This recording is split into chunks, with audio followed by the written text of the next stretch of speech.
السلام علیکم ورحمۃ اللہ وبرکاتہ۔ 10 ایسے جھوٹ جو ہر سنی کو شیعہ کے بارے میں بتائے جاتے ہیں، چاہے وہ عام سنی ہو یا خاص سنی ہو، یعنی کسی مدرسے میں پڑھنے والا ہو، دینی تعلیم یا مذہبی گھرانے سے اس کا تعلق ہو، یا عام شخص ہو اس کا تعلق نہ بھی ہو۔ میں نے ایسے لوگوں کو دیکھا ہے جو دیاڑی دار لوگ ہوتے ہیں ہمارے اہل سنت کے اندر، ہمارے ریلیٹڈز میں سے، ہمارے خاندان میں، کہ جن کو دین کے بارے میں کچھ معلومات نہیں ہوتی، ان کو کچھ پتہ نہیں ہوتا سوائے نماز روزہ کے کہ بھائی 5 ٹائم نماز پڑھنی ہے، حلال، اتنا ان کو معلوم ہوتا ہے، لیکن یعنی جن کو دین کی گہرائی کا علم نہیں ہے، وہ لوگ بھی جب بات ان سے آپ کر رہے ہوں تو وہ آپ کو بتائیں گے کہ شیعہ کے بارے میں کہ یہ لوگ تو یہ کیوں کافر ہیں، وہ آپ کو اس کی ساری وجوہات بتا رہے ہوں گے، تو آپ کو سن کے بڑی حیرت ہو رہی ہوگی۔ تو ایسے لوگوں کے ساتھ جب میں بیٹھا ہوں اپنے رشتہ داروں میں، دوست احباب کے اندر، عام لوگوں میں، تو میں نے ان سے جو باتیں سنی ہیں، مثلا ایک شخص سے میں نے یہ بات سنی کہ میں نے اس سے کہا کہ تم نے آپ کے بچے کس اسکول میں پڑھتے ہیں؟ تو انہوں نے کہا کہ پہلے وہاں پڑھتے تھے، تو وہاں سے میں نے نکال کے دوسرے اسکول میں ڈالا۔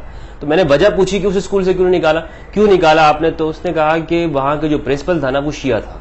تو میں نے کہا تو کیا ہوا؟ تو کہنے لگا کہ نہیں، شیعہ تو ایسے کرتے ہیں، یعنی شیعہ مسلمان نہیں ہے۔ پھر اس کی بہت ساری وجوہات اس نے بتائی۔ میں نے کہا آپ کو کس نے بتایا؟ تو پھر اس نے کہا کہ ہمارے گھر میں جو قاری صاحب آتے ہیں تو قاری صاحب نے بتایا کہ جی یہ مسلمان نہیں ہوتے، تو اس طرح میں نے نکال دیا۔ تو یہ جو ساری وہ باتیں ہیں، ان میں اٹھنے بیٹھنے کے بعد لوگوں میں جو عام لوگوں کے دماغ میں بھری جاتی ہیں، اور یہ وہ چیزیں ہیں جس سے ہم خود بھی گزرے اور ہمیں بھی بتائی جاتی رہی ہیں۔ یہ چند چیزیں ہیں جن کو میں نے شمار کیا ہے، تقریباً 10، جن کو میں نے 10 جھوٹ کا نام دیا ہے۔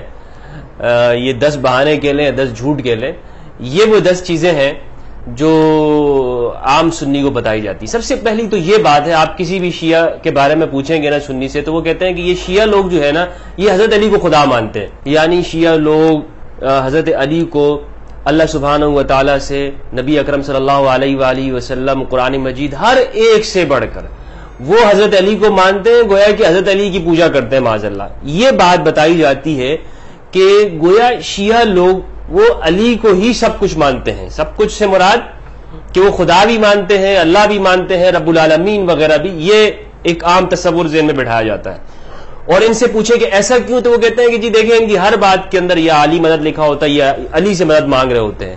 تو یہ تصور دینے کی کوشش کی جاتی ہے کہ علی سے مدد مانگ رہے ہیں، مدد تو اللہ سے مانگنی چاہیے، تو یہ علی کو اللہ سے بڑھا دینا ہوا۔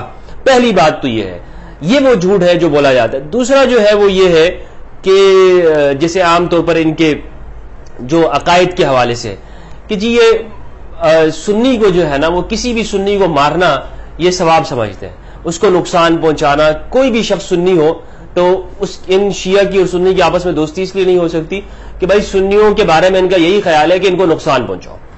یہ بھی عام طور پہ جھوٹ بولا جاتا ہے۔ تیسرے جو کہا جاتا ہے وہ یہ ہے کہ یہ لوگ شربت میں جو ہے، یہ 10 محرم کو جو شربت وغیرہ لگاتے ہیں، اس میں سبیل وغیرہ جو بناتے ہیں، اس میں یہ اونٹ، یہ جو گھوڑے وغیرہ ہوتے ہیں، ذوالجناح کا جو گھوڑے کی جو شبی بنائی جاتی ہے امام حسین کی گھوڑے کی، تو اس کا پیشاب جو ہے اس کے اندر ملا دیتے ہیں اور پھر یہ لوگوں کو پلاتے ہیں تاکہ اور لوگ۔ اچھا، میں نے اس کا پوچھا بھی، میں نے جن سنی احباب نے مجھے یہ بات بتائی تھی، تو میں نے ان سے پوچھا بھی کہ آخر اگر یہ اس طرح سے کرتے ہیں تو کیوں کرتے ہیں، اس کا فائدہ کیا ہوتا ہے ان کو؟ تو کہتے ہیں جی یہ اس طرح کرتے ہیں، وہ اس گھوڑے کا جو پیے گا نا تو وہ بھی شیعہ ہو جائے گا۔ میں نے کہا یہ بڑی آسان ٹرکس ہے بھائی، یعنی صرف وہ شربت پینے سے کوئی شیعہ ہو جاتا ہے؟ تو ایک تو یہ جھوٹ یہ لوگ بولتے ہیں، پھر جب ہم نے قریب میں دیکھا تو ایسا کچھ نہیں ہے، ہم نے خود بھی پھر بنانا شروع کر دیا الحمدللہ۔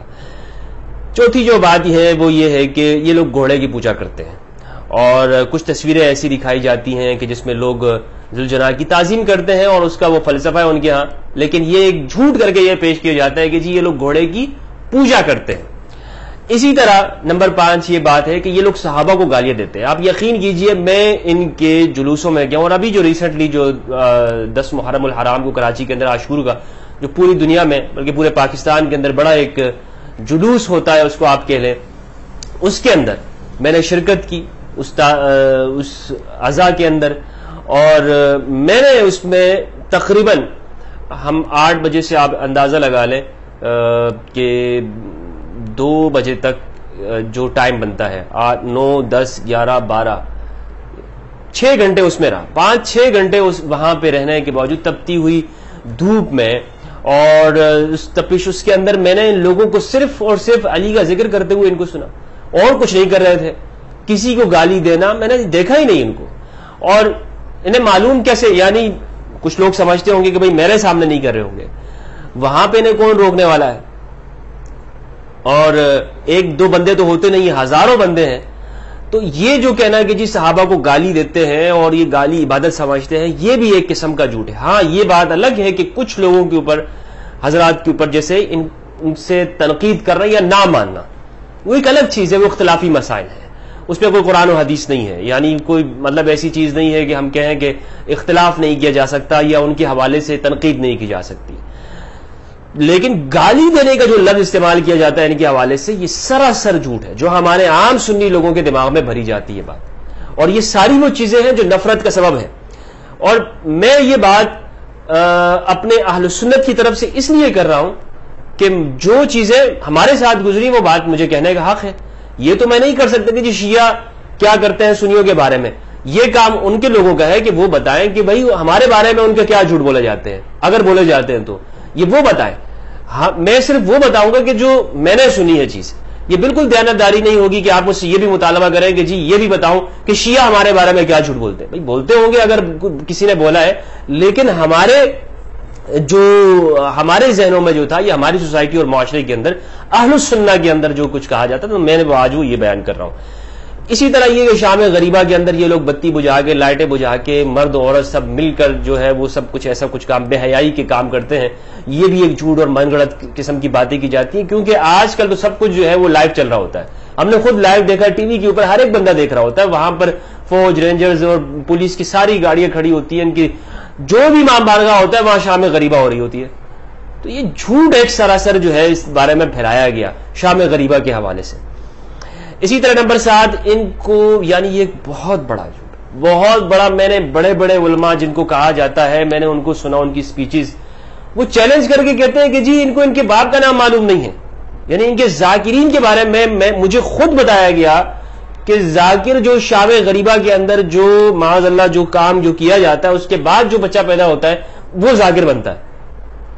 استغفر اللہ، بے حیائی تک کی جو ہے انتہا کر دی ہے، بہتان اور افتراء پر درازی کی. یہ جو جھوٹ بولے جا رہے ہیں، یہ ساری باتیں میں اس لیے کر رہا ہوں کہ یہ ہمارے ہاں یہ جھوٹ بولے جاتے ہیں. ایسا نہیں ہے کہ لوگ یہ جو نفرت ہوتی ہے ویسے ہی ہو جاتی ہے، لوگ ویسے ہی نفرت کرتے ہیں. بھائی اس کو بڑے طریقے کے ساتھ نفرت کی طرف لوگوں کو لے کے آیا جاتا ہے.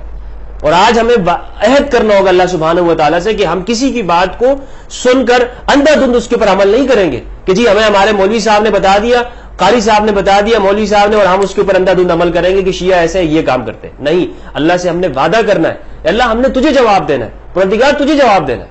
کچھ لوگ یہ کہیں گے کہ جی مفتی ہمدرد تو شیعہ ہے. یار اگر مجھے شیعہ ہونا ہوتا تو آپ مجھے روک سکتے تھے، منع کر سکتے ہو. میں دیوبندی ہوا، دیوبند کے مدرسے میں پڑھا، بریلوی ہوا، آپ سے پوچھ کر ہوا. میں اگر میرے شیعہ ہونا ہوتا یا میں شیعہ ہوتا تو میں سیاہ لباس پہن کر کسی مجلس کیوں نہ پڑھ رہا ہوتا. مجلس پڑھنا ویسے کوئی شیعہ ہونے کی علامت نہیں ہے، لیکن میں جا کے چھری چاقو لے کے ماتم کیوں نہ کرتا بھائی اگر میں شیعہ ہوتا. آپ روک سکتے ہیں مجھے شیعہ ہونے سے. اب میں آپ سے صحیح بات بتا رہا ہوں، خدا کی قسم جس دن میرا دل مطمئن ہوا میں اعلان کروں گا کہ میں شیعہ ہوں. اور شیعہ شیعار علی کے معنی میں نہیں، جو مروج شیعہ ہے، فقہ جعفریہ جس کو کہتے ہیں، میں اعلان کر دوں گا. کیا میں آپ سے خوف کھاتا ہوں؟ اتنی باتیں کرتے ہوئے آپ سے نہیں ڈرا، میں تکفیریوں سے نہیں خوف کھایا میں نے، لیکن میں کیا اس بات سے خوف کھا جاؤں گا کہ دنیا کیا کہے گی کہ جو میں شیعہ ہوں کہ نہیں ہوں. جس دن میں نے اعلان کرنا ہوا نا، میں کہہ دوں گا کہ میں شیعہ ہوں. لیکن جب میں ہوں نہیں تو مجھے آپ کی باتوں کا فرق نہیں، اور نوٹس بھی نہیں لیتا ہوں میں آپ کی باتوں کا. تو یہ مطلب یہ جو ساری جو باتیں کی جاتی ہیں یہ سراسر جھوٹ ہے، یہ سراسر جھوٹ ہے. اسی طرح کہتے ہیں کہ جی یہ لوگ تقیہ کرتے ہیں. اب تقیہ جو ہے ایک اصطلاح ہے، یعنی تقیہ کرنا، ہمارے پاس ہم سنی بھی تقیہ کر رہے ہوتے ہیں، ایسا نہیں کہ ہم تقیہ نہیں کرتے، بہت سارے معاملات کے اندر ہم تقیہ کر رہے ہوتے ہیں. تقیہ ایک شرعی اصطلاح ہے، قرآن مجید کے اندر ہے، اس جگہ جگہ پر حکم ہے. یعنی حضرت عمار بن یاسر رضی اللہ تعالیٰ عنہ کو آپ صلی اللہ علیہ وآلہ وسلم نے اجازت دے دی. تفصیلی موضوع ہے انشاءاللہ، اس پہ میں نے الگ سے بھی ریکارڈ کیا ہوا ہے، بالکل تفصیلی. تقیہ آپ لکھیں گے اور یوٹیوب کے اوپر میرا بیان اس کے اوپر ریکارڈ موجود ہے. لیکن یہ بات کرنا کہ جی ہر بات کے اندر تقیہ کرتے ہیں، یہ بات غلط ہے، درست یہ جھوٹ بولا جاتا ہے. اسی طرح یہ کہ نمبر 9 جو جھوٹ ہے وہ یہ ہے، یہ لوگ ماتم اس لیے کرتے ہیں کہ انہوں نے امام حسین کو شہید کیا. یعنی آپ کسی بھی سنی سے پوچھیں کہ جی یہ لوگ شیعہ لوگ اپنے آپ ماتم کیوں کر رہے ہوتے ہیں، غم کیوں منا رہے ہوتے ہیں. ایک تو یہ ہے جو زنجیر زنی کرنا، اور ایک یہ ہے جو مثلا غم کرنا یا سینہ کوبی کرنا، ماتم کرنا، آنسو بہانا. تو یہ کہیں گے کہ جی یہ لوگ اس لیے رو رہے ہیں کیونکہ انہوں نے امام حسین کو بلا کے شہید کیا تھا. وہ یزید اور امویوں نے جو کام کیے، جو حرکتیں کی، ان کے باپ داداؤں نے، اس جھوٹ بولنے والوں کے، ناسویوں کے باپ داداؤں نے جو حرکتیں کی وہ ڈال دیے شعار علی علیہ السلام کے اوپر. یہ بھی ایک قسم کا جھوٹ ہے کہ جی یہ لوگ اس لیے کرتے ہیں کہ انہوں نے شہید کیا تھا. اسی طرح ایک جھوٹ جو میں نے سنا ہے وہ یہ ہے کہ ان کا جو کعبہ ہے وہ عراق کے اندر ہے. اب کعبہ جو ہے، یعنی کعبہ سے مراد، یہ تعظیم کا لفظ نہیں، کعبہ سے مراد بیت اللہ مراد لیتے ہیں. یعنی ہم یہ کہتے ہیں نا کہ جس طرح یعنی یوں مشہور کر دیا ہے کہ سنی حج بیت اللہ جا کے کرتے ہیں، مسجد حرام میں، ٹھیک ہے، مکہ کے اندر، سعودی عرب کہہ دے وہاں جا کے کرتے ہیں، اور یہ شیعہ لوگ عراق جا کے حج کرتے ہیں. شیعہ لوگ عراق جا کے حج کرتے ہیں. دیکھیں ثواب کا جو بیان ہے، جو 40 وغیرہ کی زیارات ہے یا عاشور کے دن جاتے ہیں، ثواب کا میں انکار نہیں کر رہا ہوں کہ وہ ان کے ہاں اس کا تصور موجود نہیں ہے کہ وہ اس کا ثواب ہے یا نہیں ہے.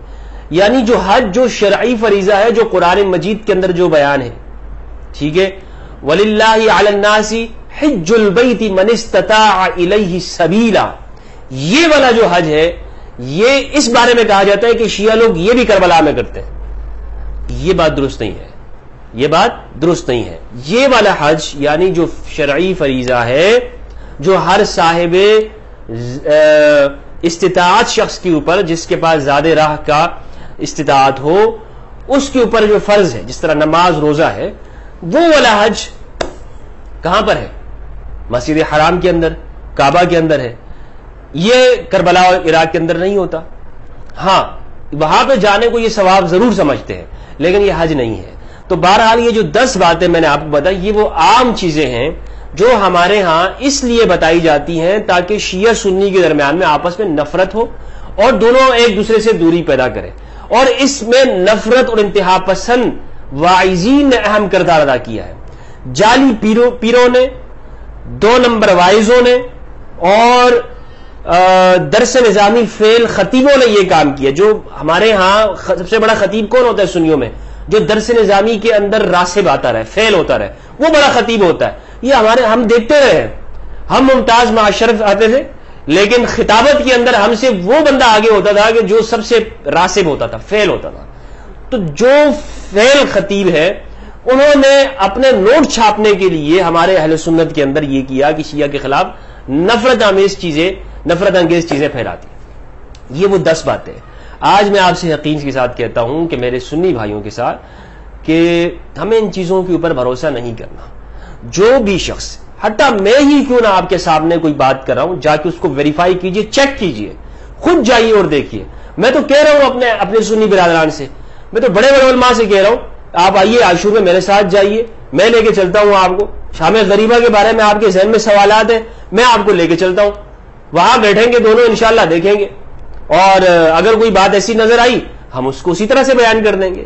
لیکن اللہ کے لیے گواہی دینی ہے، مذہب اور فرقے کے لیے تو گواہی نہیں دیں گے ہم کہ جی جو میرا فرقہ ہے، فرقے والا کیا ناراض. ہمت ہے کسی مولوی کے اندر، دیوبندی یا بریلوی کے اندر، وہ آئے اور وہ چلا جائے شام غریبہ میں کہ جی ہمیں تو بتایا جاتا ہے کہ یہ لوگ شام غریبہ میں اس طرح کا کام، بے حیائی کا کام کرتے ہیں، لیکن میں خود اپنی آنکھوں سے جا کے دیکھ لوں آیا اس طرح ہے بھی یا نہیں. ہمت ہے کسی میں کرے اس طرح کے؟ ہمت کر کے وہ آئے. اور خدا کے لیے گواہی دینا بہت مشکل ہے.